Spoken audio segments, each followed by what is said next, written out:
The Evangeline was a city on the sea, 12 decks tall, with glass elevators and glistening pools that shimmered under the Florida sun. To the passengers boarding that morning, it was paradise. To the crew, it was just another voyage. But somewhere deep within the ship's steel hull, far below the ballroom and buffet lines, the air was already changing, damp, metallic, almost breathing. Miles Weller watched from the pier as the ship's horn bellowed across the harbor. He had never liked the ocean. But when his wife insisted on one last vacation before their divorce was finalized, he'd given in. "It'll be good for closure," she had said. Closure. That word felt heavier than his suitcase. As the couple walked up the gangway, the crowd around them buzzed with laughter and excitement. But Miles noticed something off. A faint vibration underfoot. A rhythmic pulse through the steel walkway, almost like a heartbeat. He glanced over the railing. The water below was dark, not blue or green, but nearly black, churning in slow motion as though it were thinking. Once on board, a smiling attendant handed them champagne. "Welcome aboard the Evangeline," she said brightly. 7 days of sun, fun, and no worries." "No worries." He tried to believe that. The first hours passed uneventfully. Music drifted from the pool deck, the air smelled of sunscreen and grilled shrimp, and the ocean stretched endlessly in every direction. Miles stood at the railing, watching the Florida coast shrink into a gray smear. The horizon ahead looked empty. His wife, Lila, joined him with a drink in hand. "You're doing that thing again," she said. "What thing?" "Staring into nothing like it's staring back." He forced a chuckle, but something in the water caught his eye. A shimmer, deep beneath the surface, like a light moving far below the hull. Then another. Then gone. That night, the ship's corridors hummed with life. Laughter from staterooms, clinking glasses, and muffled pop music. But under it all, a low sound persisted. The ship's engines, yes, but slower, throbbing, like a living pulse in the metal. At dinner, Miles noticed their waiters seemed distracted. Every few minutes, the man's gaze flicked toward the porthole beside them, a black void filled only by rolling waves. "Everything all right?" Miles asked. The waiter froze for a heartbeat too long. "Yes, sir. Just, the seas are getting rougher tonight." But when Miles glanced outside, the ocean was calm, smooth as glass. Later, lying in bed, Lila's soft breathing filled the room. The ship rocked gently, almost soothingly. But Miles couldn't sleep. He kept hearing it, a faint scraping sound like metal dragging along metal somewhere far below. He sat up, heart pounding. The noise came again, longer this time. It sounded close. Directly beneath their cabin, he slipped out of bed and knelt near the floor vent. The sound grew louder and clearer. A slow, dragging scrape, then a muffled thud. And beneath it, voices, faint, wet, whispering. Miles pressed his ear closer. Words formed between the static hum of machinery. "Still down here?" "Don't let it out." He jerked back, hitting his head against the nightstand. The sound stopped instantly. The room fell silent except for the ship's gentle rocking. Lila stirred. "Miles, what are you doing?" He swallowed hard. "Nothing. I thought I heard something." "Then stop listening," she murmured, drifting back to sleep. But he couldn't stop. Not now. Because as he stared at the vent, he realized something horrifying. A thin stream of cold air was blowing upward from below. And it smelled like the ocean floor. The next morning, the ship was all sunshine and laughter again. Children splashed in the pool, waiters carried trays of cocktails, and the ocean sparkled like nothing bad could ever happen there. But Miles couldn't forget the noise. That dragging, scraping sound beneath their room, or the whisper that followed it. He waited until Lila went off to a spa session, then decided to find the ship's maintenance area. Maybe there was a logical explanation. A loose pipe, a grinding gear, a malfunctioning pump. something he could name. He told himself that as he took the elevator down. Deck 3, then Deck 2, then Deck 1. By Deck 1, the music had faded, replaced by the hum of generators and the hiss of air conditioning vents. The hallway lights flickered occasionally, and the paint on the walls had yellowed with age, unlike the bright, polished decks above. He passed a crew-only door, slightly ajar. A faint breeze pushed through it, cool and damp, carrying the same strange smell he'd noticed the night before. Miles hesitated, then stepped inside. The air changed instantly. It was colder and heavier. The corridor was narrow, lined with exposed pipes dripping condensation. The hum of the engines vibrated through the floor like a slow heartbeat. He followed the noise deeper. His footsteps echoed off the metal walls. Every now and then he thought he heard something behind him, another pair of steps matching his, just slightly out of sync. He stopped. The echo stopped too. He turned slowly. The corridor was empty. He moved again, faster this time. After several turns, he reached a bulkhead door marked Deck Access Maintenance Only. Rust crept along its edges. The handle was damp. When he pulled it open, the smell hit him. Salt, oil, and something else. Something sweet and rotten. The room beyond was a labyrinth of pipes and gauges. The hum here was louder, pulsing through the air like a heartbeat. Then he saw it. On the floor near one of the pipes was a handprint, dark and wet, smeared across the steel. It wasn't grease. It was too red. Miles crouched. The handprint was small, like a child's. He stepped back, pulse racing. A voice startled him from behind. "Sir, you can't be here." Miles spun around. A man in an engineer's uniform was glaring at him, face pale and damp with sweat. His name tag read Alvarez. I heard a sound last night. Like metal scraping, Miles stammered. It came from under my room. The engineer's eyes widened slightly. Cabin number? B217. For a moment, Alvarez said nothing. Then he stepped closer, lowering his voice. You didn't hear anything. Understand? What do you mean? Cabin B217 was sealed 3 years ago. The deck plans? He stopped himself, glancing down the corridor nervously. Sir, go back upstairs. Forget this, Miles frowned. What do you mean sealed? I slept there last night. Alvarez looked like he wanted to say more, but a loud clang echoed from somewhere behind the machinery. Both men froze. The sound came again. A slow, scraping drag, like something heavy being pulled across metal. Alvarez's face was drained of color. Not again, he whispered. Miles's throat tightened. What is that? But Alvarez was already backing toward the door. You need to go. Now. Then, as he turned to leave, the lights flickered. Once. Twice. And in that brief strobe of darkness, Miles saw it. A shadow moving between the pipes. Too tall, too thin, its limbs bending at unnatural angles. He blinked, and it was gone. The light steadied. Alvarez was gone too, the door swinging slowly behind him. Miles stood frozen, heart hammering, as the hum of the ship deepened. For the first time, he realized the sound wasn't mechanical. It was rhythmic, breathing. He looked back at the child's handprint. It was still wet. By the third day, the Evangeline had drifted hundreds of miles from the Florida coast. The endless horizon offered no sign of land, only a pale line between gray sky and black water. Passengers sunbathed on deck, laughed in the atrium, and played shuffleboard by the pool.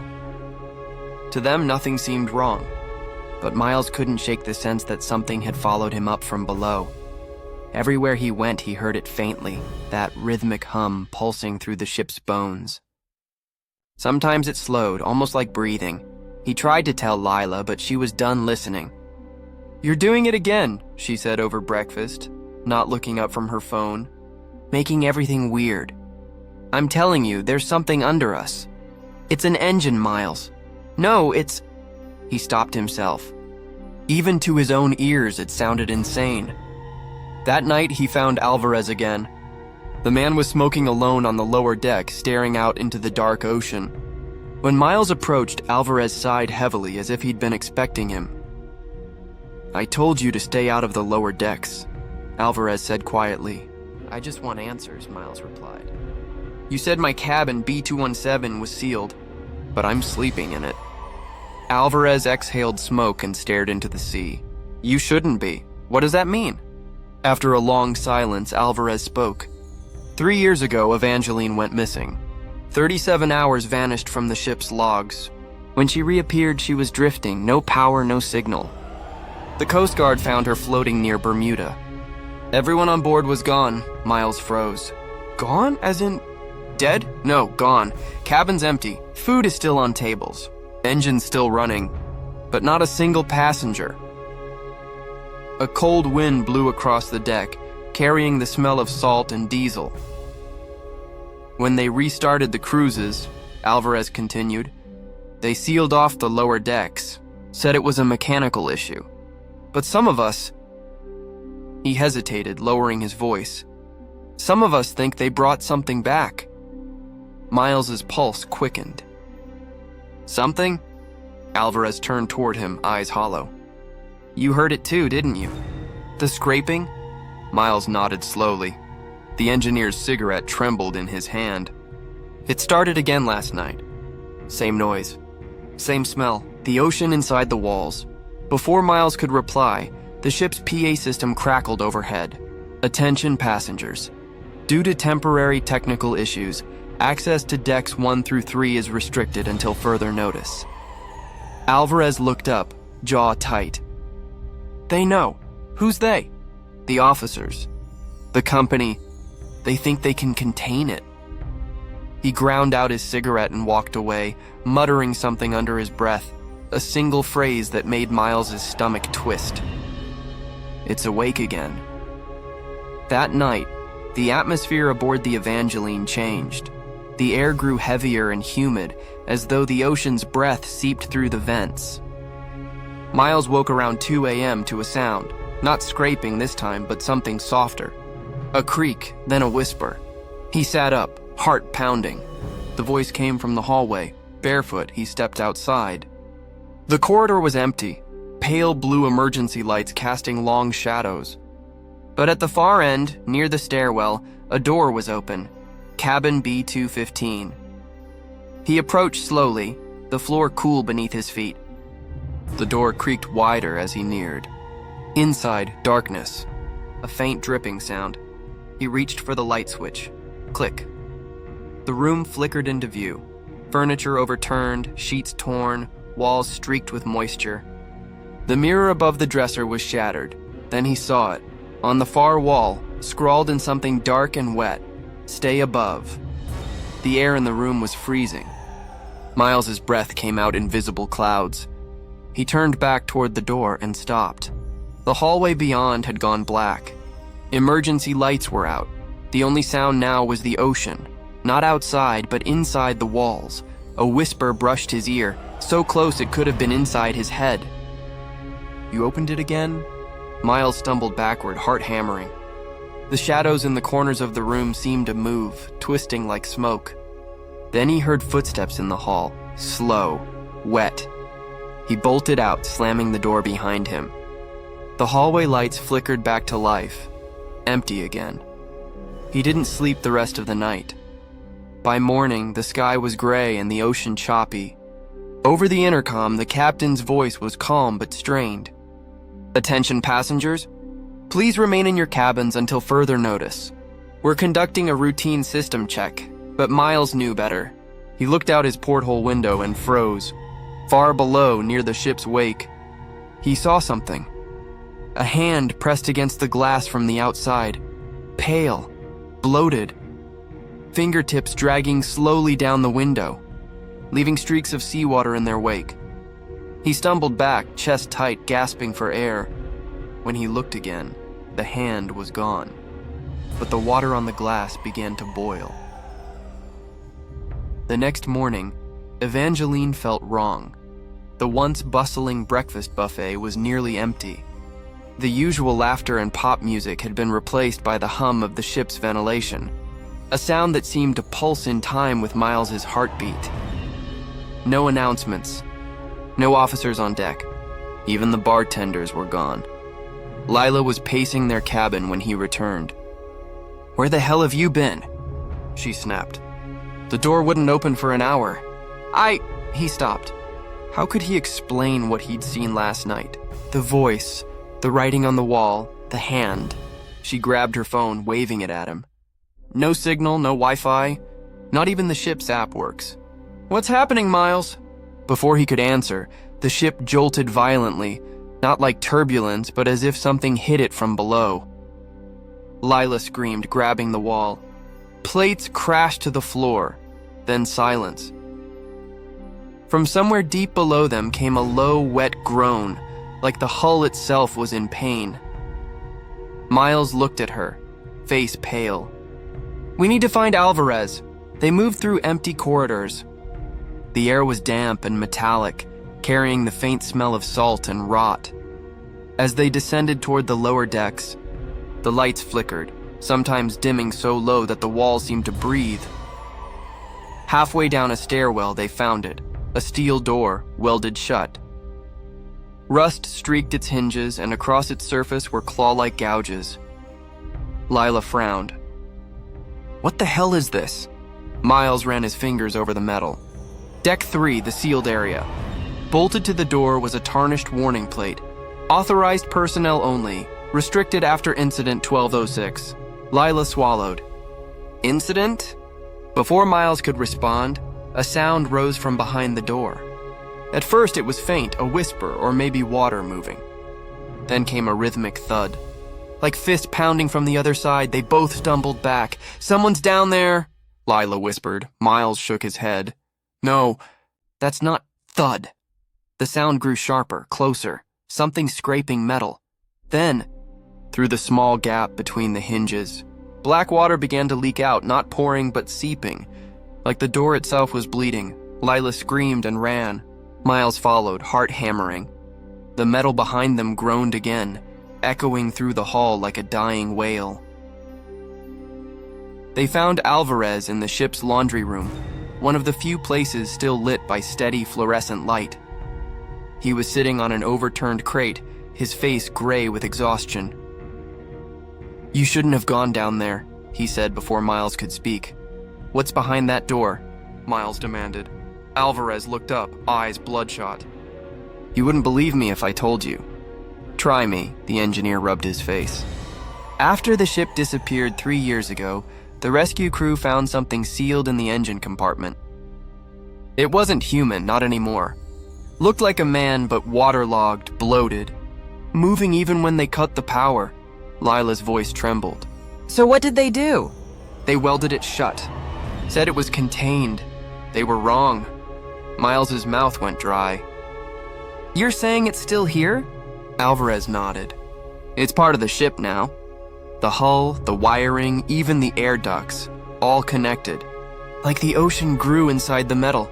He leaned forward, whispering, "That thing down there, it doesn't just live in the ship. It is the ship." Over the next few hours, the Evangeline transformed. Corridors warped, ceilings dripping condensation, carpets squishing underfoot as if soaked from below. The air tasted of salt and copper. In the atrium, a group of passengers screamed as the chandeliers flickered and burst, raining glass. A woman shouted that she'd seen faces in the pool, pale, floating just beneath the surface. Their mouths open in silent screams. The captain's voice came over the PA system again, but it was distorted, echoing like it came from underwater. "Remain calm, crew, responding." Then a sound, a gurgle like someone drowning mid-sentence, and static. The lights went out. Miles grabbed Lila's hand and pulled her into a nearby maintenance corridor.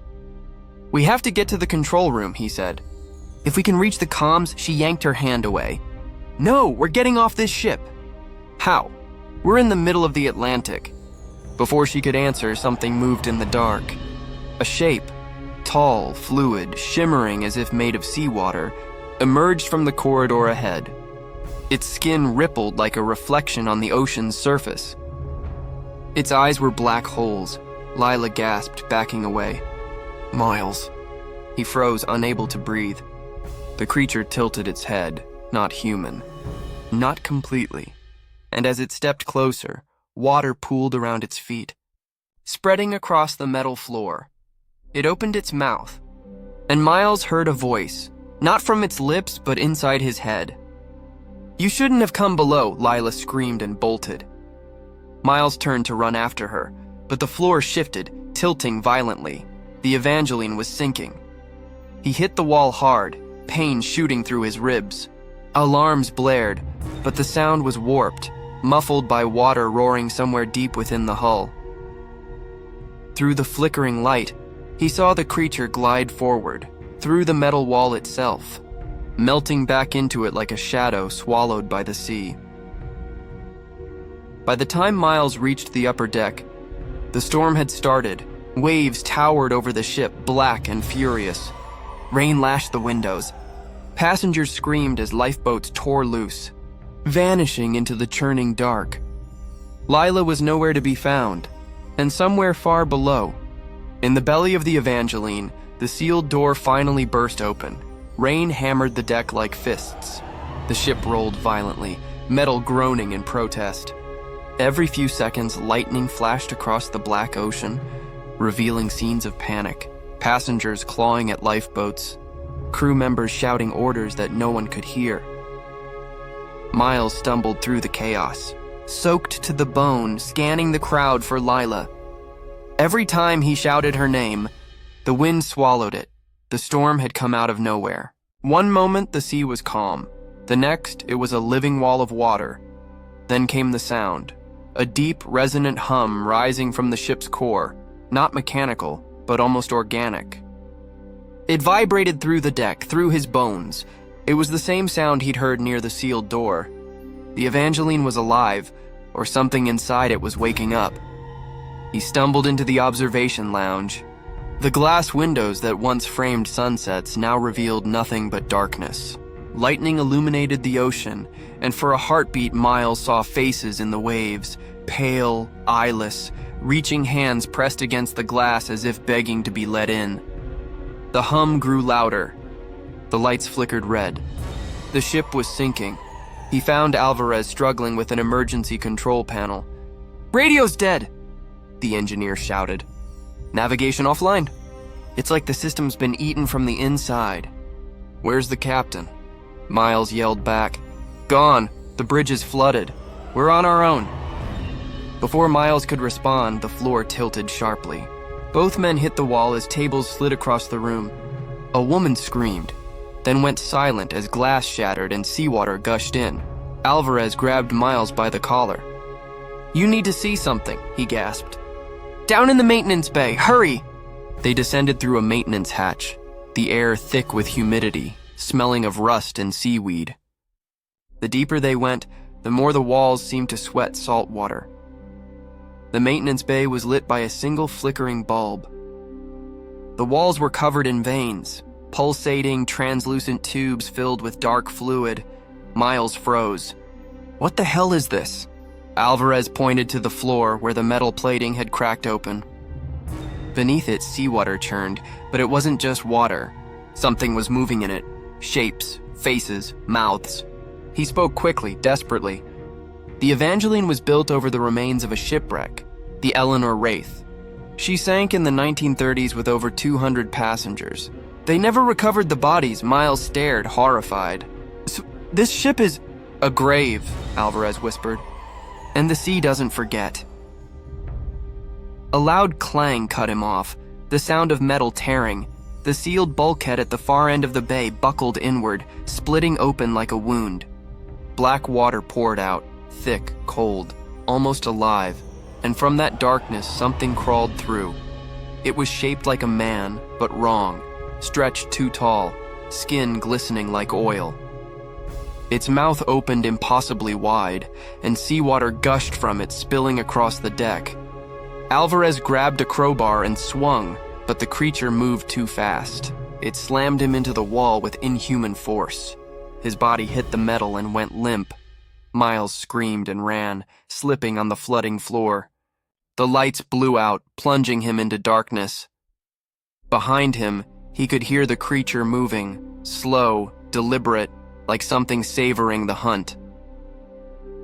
He burst out onto deck 4, gasping for air. The rain was colder now, stinging his skin. The ship was listing heavily, half submerged, the bow dipping into the waves. Screams echoed from the lifeboats, people being pulled into the sea by invisible hands. The water wasn't just rough, it was alive, pulling, dragging. Lightning illuminated a horror beyond belief. Faces emerging from the ocean, mouths open in silent screams, their eyes black as the deep. The dead passengers of the Eleanor Wraith. They were taking the ship back. Miles ran toward the grand staircase, where he spotted Lila, drenched, terrified, clutching the railing. He sprinted toward her, shouting over the storm, "Lila! We have to move!" She turned, tears streaking her soaked face. "They won't let us leave!" she screamed. "The lifeboats, they sink the second they hit the water." Another flash of lightning. The ocean surged over the deck, swallowing half a dozen people. Their screams were cut off instantly. Miles grabbed her hand. "We have to get higher." They climbed toward the upper deck, the ship groaning beneath them. Every stair felt like it might collapse. As they reached the promenade, they froze. The entity was waiting. It stood at the center of the deck, surrounded by water that didn't belong there. Its form flickered, shifting between human and something abyssal. When it spoke, the wind seemed to stop. "You sail on what you buried," it said. "Now you join us." Lila clung to Miles. "What does it want?" He stared into its empty eyes. "To remember." The creature raised a hand, and suddenly Miles remembered. The storm. The rescue ship. The welding shut off the lower decks. The bodies were entombed inside the hull. He'd been there. He staggered back, memories flooding in. He'd been part of the restoration crew years ago, the one that sealed the engine room, that buried the truth. He'd taken the payout and forgotten. Lila looked at him, horrified. "You knew?" I didn't remember," he choked. "They made us forget." The entity stepped closer. The rain seemed to move around it, avoiding its shape. "You sealed us in. Now you open the door." Miles felt something heavy in his pocket. Alvarez's key card. The control chip for the maintenance locks. He realized what the creature wanted. Freedom. The ship lurched violently again. A massive wave crashed over the railing, sweeping Lila off her feet. Miles grabbed her wrist, but the force was too strong. "Lila!" Her scream echoed as she was dragged into the dark water, vanishing beneath the surface. Miles collapsed to his knees, shaking. The entity watched him silently, eyes like endless depths. He screamed, voice breaking, "What do you want from me?" The creature tilted its head. "To finish the voyage." Then it stepped forward, and the deck split open beneath Miles's feet. He fell into the black water, the world above vanishing as he sank into silence. When Miles opened his eyes, everything was quiet. The storm, the screams, even the crashing of waves, gone. Only the steady drip of water echoed around him. He was lying on cold metal. The air smelled of salt and decay. A faint blue light flickered overhead, the kind of glow you'd see underwater, not from bulbs. He sat up slowly. His head throbbed. His clothes were soaked, but there was no ocean here. He was inside the ship again, but it was wrong. The corridors were warped, the walls curved as if breathing in a slow rhythm. Water seeped from every seam, running upward, defying gravity. "Lila?" he whispered. His voice was swallowed by the silence. Only the drip, drip, drip replied. He stumbled forward, shoes splashing in shallow water that rippled with each step. The hallway stretched endlessly. The signs were wrong too. The letters on the cabin doors shifted, rearranging themselves like something alive. One door read, "Passenger 212, another, Engineer 3, and one that made him stop cold. Miles J. Ryan. He hesitated. Heart hammering, then pushed it open. Inside was a small cabin, a table, a mirror, a soaked uniform, his uniform from years ago when he'd worked on the restoration crew. He stepped closer. The reflection in the mirror blinked a second too late. Then it smiled. "You came back," it said. The voice was his, but drowned, gurgling. Miles stumbled back. "This isn't real," the reflection tilted its head. "You sealed us in. You thought the sea would forget. But the sea remembers everything." He backed toward the door. "I didn't know what they did. I was just following orders." The reflection's grin widened, black water spilling from its mouth. "Then follow this one." It reached forward, and the glass shattered. Dark hands burst out, grabbing his arms, dragging him toward the mirror. He screamed, struggling, kicking, and suddenly he was falling. He landed in water again, only this time it wasn't cold. It was thick like ink. The surface shimmered above him, faintly lit by something far away. He floated in a void, surrounded by whispers. They weren't words at first, just the sound of voices bubbling through liquid. Then they grew clearer. "Help us. Open the way. Finish the voyage." He turned, and the faces began to appear, hundreds of them drifting through the dark water. Men, women, and children, pale, bloated, their mouths open but still speaking, their eyes glowed faintly, like lanterns deep below the waves. Miles tried to swim upward, but the more he moved, the farther the surface seemed to drift away. Something brushed his leg, cold and soft. Then another. Then hands. They grabbed his arms and his legs, pulling him down. He kicked and screamed, bubbles bursting from his mouth, but they wouldn't let go. "Let me go," he shouted. The words torn apart by water. A voice whispered back, calm, deep, and everywhere at once. "You already did." He fell through darkness, and then, suddenly he was standing again. He was back on the Evangeline. Only now, it wasn't the ship he remembered. The hallways were filled with still water that stopped just below his knees. Passengers drifted in silence, eyes open, moving slowly through the corridors like ghosts. They didn't seem to see him until one turned its head sharply, locking eyes with him. It was Alvarez. His skin was pale, his hair floating weightlessly. He spoke, though his lips barely moved. "You can still end it." Miles took a step back. "And what?" "The voyage. The sea doesn't want us, it wants you. The one who sealed the door must open it. I don't even know how." Alvarez's face twitched, water trickling from his eyes. "You do." He pointed toward a corridor that shouldn't have existed. A staircase descending deeper into the ship, glowing faintly blue. "The engine room," Miles whispered. He turned back to Alvarez, but he was gone, leaving only a ripple on the water's surface. The staircase went on forever. The deeper he went, the louder the hum became, that same low vibration he'd heard since the storm began.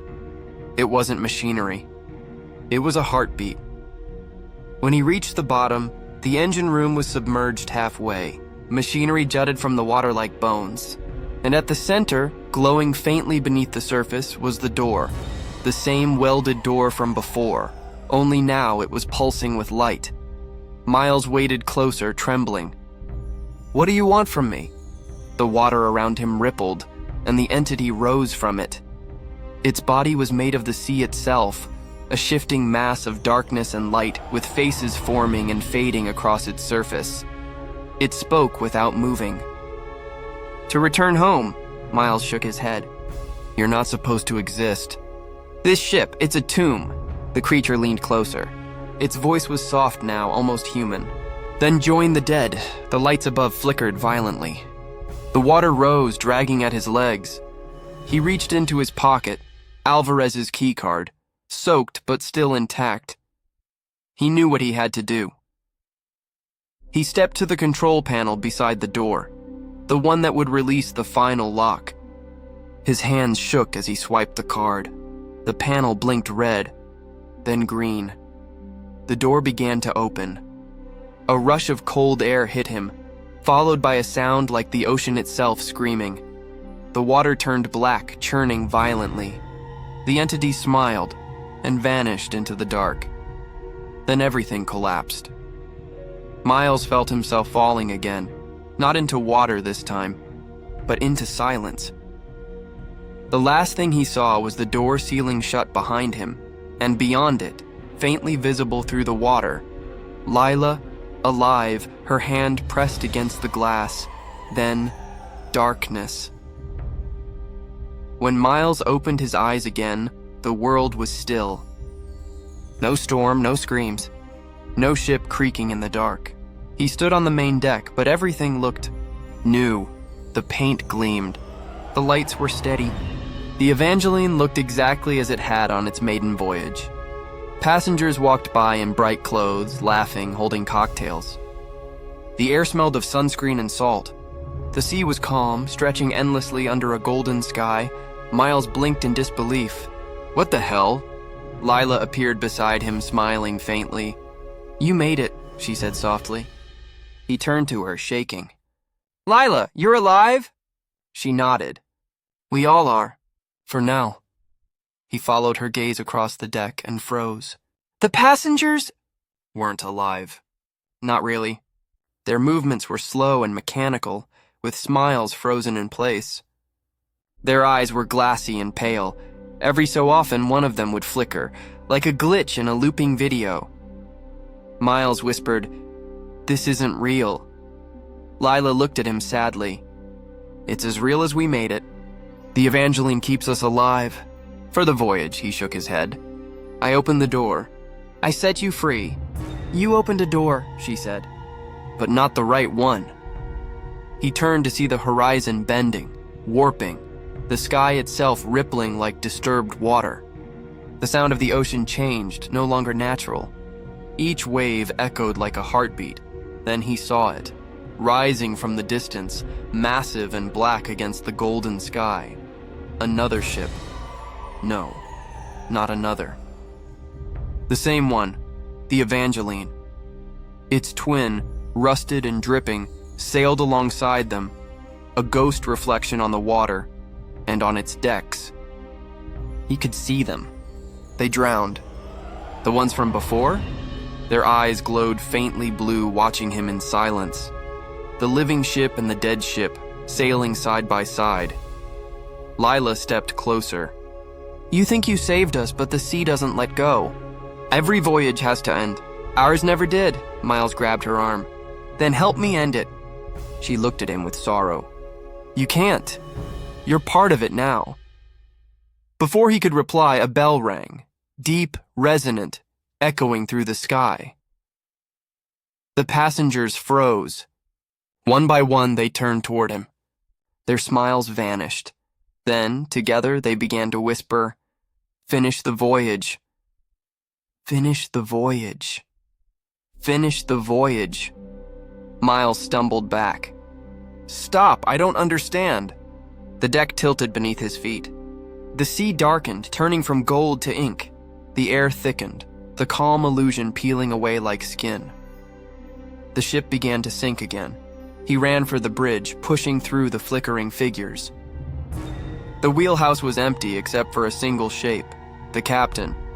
His uniform was soaked, his cap half dissolved by salt. His eyes were hollow sockets. Miles shouted over the rising wind, How do I stop this? The captain turned slowly. His voice was like water bubbling through a drain. You can't stop what's already finished. Then he raised a trembling hand and pointed toward the ocean. Miles followed his gesture and saw the truth. The Evangeline wasn't floating. It was resting on the ocean floor. The sky above was a reflection, light filtered through miles of water. The entire voyage was happening beneath the surface. The Evangeline had never resurfaced. Miles fell to his knees. The walls groaned, glass cracking around him. Lila appeared again, but her form flickered, water spilling from her eyes. You can rest now, she whispered. The sea remembers everything. And everyone. He shook his head. No, I can't. She smiled faintly, fading like mist. Then you'll guide the next voyage. The lights dimmed. The sound of waves returned, slow and rhythmic like breathing. Miles stood alone on the deck, staring into the black horizon. The ship creaked softly as the engines roared to life again. The Evangeline was moving, deeper this time. Epilogue, 3 years later. New cruise line ad went viral across social media. Experience the luxury of the open sea aboard the newly restored Evangeline II, setting sail this fall from Miami. Among the promotional photos was one shot of the captain's deck. If you looked closely, you could see the captain's face reflected in the glass, eyes pale blue, lips barely moving. Finish the voyage. The Miami harbor shimmered under the morning sun, the water a deep, glossy blue. Seagulls circled above as passengers lined up at the terminal, excitedly chatting about their upcoming cruise. A massive white ship loomed at the dock, the Evangeline II. Brand new, the brochure said. State-of-the-art luxury, with 12 decks, infinity pools, and the most immersive ocean experience ever created. No one noticed how cold the air felt near the ship, or how the waves against its hull seemed to echo, like whispers. Emily Harris, 28, a travel vlogger, adjusted her camera strap and smiled into her phone. Okay guys, today's the big day. I'm boarding the Evangeline II. It's supposed to be one of the most high-tech cruise ships in the world. Let's see if it lives up to the hype. Her chat was filled with comments and emojis. Show us the rooms. You're so lucky. Hope it's not haunted, she laughed. If it is, I'll get the whole thing on camera. The security officer scanned her boarding pass. For a split second, the device glitched, showing her ticket name as Emily Harris, passenger 107 reassigned, before flashing green. She frowned. Weird. Just a system update, the officer said too quickly. Enjoy your trip. Once on board, Emily was blown away. The ship gleamed like a floating city, marble floors, crystal chandeliers, and staff dressed in pristine uniforms. Everything smelled new, but there was something. Off every hallway felt colder than the last, and sometimes she thought she saw water dripping from the ceiling, even though they were several decks above the sea. That night, she filmed her first vlog from her cabin. Okay guys, it's about midnight. The ship's gorgeous, but the weirdest thing, I swear I heard. Bells? Like old church bells echoing from the ocean. Totally gave me chills. She paused mid-sentence as the lights flickered. A faint ding echoed through the room, low, metallic, like the ringing of a massive bell underwater. Her phone camera glitched, static lines cutting across the screen, and for just one frame, someone appeared behind her in the reflection of the window, a man in an old captain's uniform. His face was pale, his eyes faintly glowing blue. Then the image vanished. Emily froze. Did you guys see that? She whispered. The live chat exploded. Who's behind you? Pause it. There's someone there. She turned around, nothing. Just the hum of the ship. Laughing nervously, she said, Okay, prank over. Good one, guys. She ended the stream, but the bell kept ringing. The next morning, crew members found her cabin door wide open.